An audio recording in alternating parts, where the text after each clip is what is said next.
ఆంధ్ర తుఫాన్ తీరం దాటి 48 గంటలు అవుతున్నా సరే ఇంతవరకు కూడా విజయనగరానికి అయితే వేడన్న వర్షాలుగా కనిపిస్తున్నాయి. ప్రస్తుతం చూసుకుంటే ఎడతెరిపి లేకుండా కురిసిన వర్షాల కారణంగా వాగులు వంకలు నదులు ఉప్పొంగి ప్రవహిస్తున్న పరిస్థితి కనిపిస్తున్నాయి. ఇదే క్రమంలో ప్రస్తుతం అయితే మనం చూడవచ్చు విజయనగరం జిల్లాలో ఉన్నటువంటి జామి మండల పరిధిలో ఉన్నటువంటి ఈ రోడ్డు అంతా పూర్తిగా నీటితో మునిగిపోయిన పరిస్థితి కనిపిస్తున్నాయి. రాకపోకలు కూడా తీవ్ర అంతరాయాలు కూడా ఏర్పడుతున్న పరిస్థితి కనిపిస్తున్నాయి. ప్రస్తుతం చూసుకుంటే గ్వాస్త్రి నది అయితే అటువైపు నుంచి వెళ్తుంది. ఆ గ్వాస్త్రి నదికి వచ్చినటువంటి ఫ్లోటింగ్తో ఆ వరద నీరంతా కూడా ఇటువైపు వస్తున్న నేపథ్యం కూడా కనిపిస్తూ ఉన్నది. దీనిపైన ఇప్పటికే భద్రతాపరమైన చర్యలు ఎవరు కూడా లోపలికి వెళ్ళొద్దని, ఇటువైపు ఎవరు కూడా జాగ్రత్తలు తీసుకోకుండా రావద్దంటూ కూడా హెచ్చరికలు కూడా జారీ చేస్తున్న నేపథ్యాలు కూడా కనిపిస్తున్నాయి. ఇదే క్రమంలో ఈ యొక్క ప్రాంతాన్ని పరిశీలించడానికి కూడా పోలీసు అధికారి యంత్రాంగం కూడా ఈ యొక్క ప్రాంతానికి అయితే చేరుకున్నటువంటి పరిస్థితులు కూడా కనిపిస్తుంది. ఇదే క్రమంలో మనతో పాటు మాట్లాడడానికి విజయనగరం డీఎస్పీ కూడా ఉన్నారు. ఆయనతో మాట్లాడి దీనికి సంబంధించి మరిన్ని వివరాలు తెలుసుకునే ప్రయత్నం చేద్దాం. ఎప్పటికే చూసుకుంటే ఆ కాజువే కూడా అన్ని కూడా పరిశీలించుకుని వచ్చిన పరిస్థితులు కూడా కనిపిస్తున్నాయి. సార్ చెప్పండి సార్, అంతా పరిశీలించారు కదా, ఎలా అనిపిస్తుంది ఏంటి, ప్రజలకు ఎటువంటి అప్రమత్తం జారీ చేశారేంటి దీని పట్ల?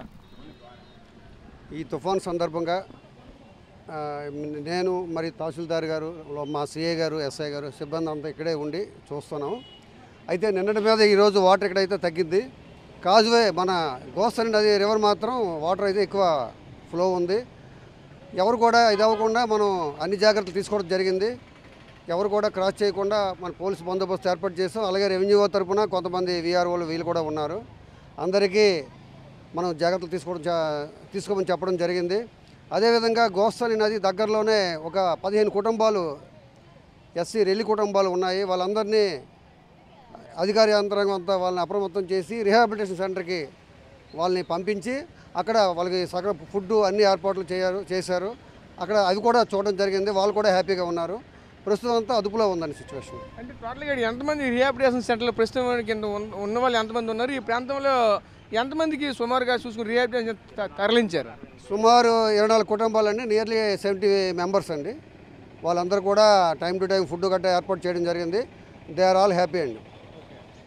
సో చూసాం కదా, ముఖ్యంగా చూసుకుంటే ఇక్కడ ఉన్నటువంటి ఏదైతే వరదగా ఉన్నటువంటి తీర ప్రాంతాల్లో, అంటే సముద్ర తీర ప్రాంతం కావచ్చు, అలాగే నదీ తీర ప్రాంతాల్లో కావచ్చు, ఈ గ్రామాల్లో ఉన్నటువంటి ఏదైతే నదీ పరివాహక ప్రాంతంలో ఉన్నటువంటి కొంతమందిని అయితే మాత్రం ఇప్పటికే పునరావాస కేంద్రాలు కూడా తరలించామంటూ కూడా చెప్పుకొస్తున్న పరిస్థితి కూడా కనిపిస్తుంది. వాళ్ళకు కూడా తగు అన్ని రకాలుగా సదుపాయాలు కూడా కల్పించామంటూ కూడా మరొక చెప్పుకొస్తున్న నేపథ్యం అయితే కనిపిస్తుంది. మనమైతే చూడవచ్చు పూర్తిగా ఏ వెహికల్ కూడా రాలేనటువంటి పరిస్థితి. ఆ వెహికల్ చూసినా సరే పూర్తిగా కారు టైర్లు కూడా కంప్లీట్గా మునిగిపోయినటువంటి పరిస్థితులు కూడా కనిపిస్తూ ఉన్నాయి. ఇదే క్రమంలో చూడవచ్చు ఏ ఒక్క వెహికల్ కూడా ఇది ఇక్కడ ఇలా ఉంటే దీంతో పాటు ఆ ముందుకు కూడా సేమ్ అలానే. మెయిన్ ఇది ప్రధాన రహదారి.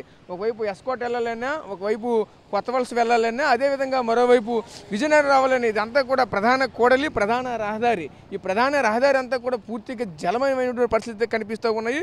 చూసుకుంటే నిన్నటికి ఇప్పుడు చూసుకుంటే రాత్రితో కొంత తెరిపించడం కారణంగా అయితే తాత్కాలికంగా ఇదైతే ఒక రకంగా చెప్పాలంటే అదుపులో ఉన్నటువంటి పరిస్థితులు కూడా కనిపించాయి. ఎందుకంటే చూడవచ్చు అటువైపు చూస్తే అదంతా కూడా మొత్తం కంప్లీట్గా రోడ్డు అంతా కూడా ఫుల్ డ్యామేజ్ అయినటువంటి పరిస్థితులు కూడా కనిపిస్తూ ఉన్నాయి. వచ్చినటువంటి ప్రయాణికులు కూడా తీవ్ర ఇబ్బందులు అవస్థలు పడుతున్న నేపథ్యం కూడా కనిపిస్తూ ఉన్నది. ప్రస్తుతం అయితే మనం ఉన్నటువంటి వెహికల్ వస్తున్నటువంటిది వెళ్తున్నటువంటిది చూసుకుంటే ఇటువైపు వెళ్తే జామి, అలాగే ఇటువైపు వెళ్తే జామి నుంచి అలాగే అరకు వైపు కూడా వెళ్ళాలంటే ఇదే ప్రధాన రహదారిగా కనిపిస్తూ ఉంటుంది. అరకు కానీ, అలాగే తాడిపూడి కానీ, అలాగే ఎస్కోట వెళ్ళాలంటే ఇటువైపు ప్రధాన రహదారిగా ఉంటుంది. అదేవిధంగా ఇటువైపు మనం చూసుకుంటే కొత్త వలస రోడ్డు కూడా పూర్తిగా గుంతలమయమైన పరిస్థితి కనిపించింది. ఎందుకంటే నిత్యము దీనిపైన వాటర్ ప్రవహించడంతో పూర్తిగా అంతా కూడా గుంతలమయంగా రాళ్ళు తేలిన పరిస్థితి కనిపిస్తూ ఉన్నాయి. అదేవిధంగా ఎక్కడైతే గోతులు ఉంటాయో ఆ గోతులు ఉన్న దగ్గర, అదే మ్యాన్హోల్ ఏవైతే పెద్ద ఉంటాయో ఆ పెద్ద దగ్గర కూడా పూర్తిగా డ్యామేజ్ అయిన పరిస్థితి కనిపించింది. దాని పట్ల ఇప్పటికే వచ్చినటువంటి వాహనదారులకైతే నీరు ఉంటుంది కాబట్టి తెలీదు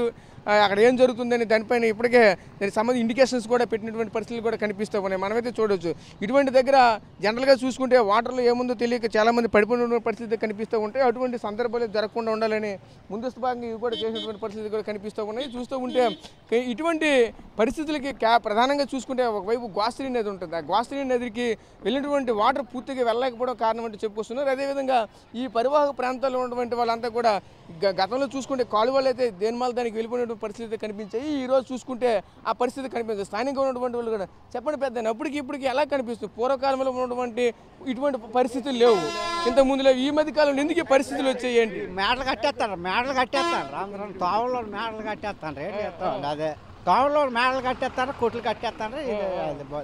మమ్మల్ని అడ్డా ఏరు వెళ్ళడానికి బండి వెళ్ళడానికి తావలు లేవు అది అంటే పూర్వకాలంలో చూసుకుంటే మీ మీ చిన్న పూర్వకాలంలో దించుకొని వెళ్ళిపోయారు. పూర్వకాలం బండి ఎడ్లు అన్ని తడ్లు వెళ్ళిపోయారు. ఇప్పుడు వెళ్ళకపోతాను అలాగా. అంటే దానికి కారణం పూర్వకాలంలో ఉన్నటువంటి గోర్జులు కాలువలు ఉండేవి, ఇప్పుడు కాలువలన్నీ పూర్తి చేశారు. మూస్తారండి. ఆ మూసి కాలువలు మూసి బట్టే ఈ బాధలు వచ్చినాయి. అదే అదే ఓకే.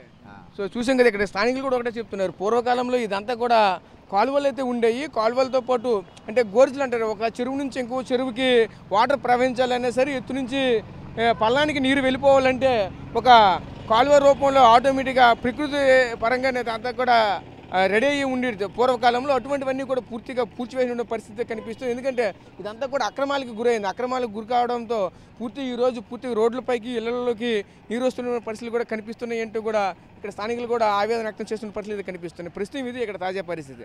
కెమెరా పర్సన్ ఆడితో రాజేష్, RTV, విజయనగరం నుంచి. తెలుగులో న్యూస్ కి ఫాస్టెస్ట్ యాప్ ఇప్పుడు టోటల్లీ న్యూ అవతార్లో జస్ట్ 5 seconds లో కంప్లీట్ న్యూస్. సోషల్ మీడియాలో ట్రెండ్స్ కి one stop solution. Live TV app voice search option తో ఇప్పుడే డౌన్లోడ్ చేయండి లేదా అప్డేట్ అయిపోండి. యాప్ లింక్ డిస్క్రిప్షన్ లో ఉంది.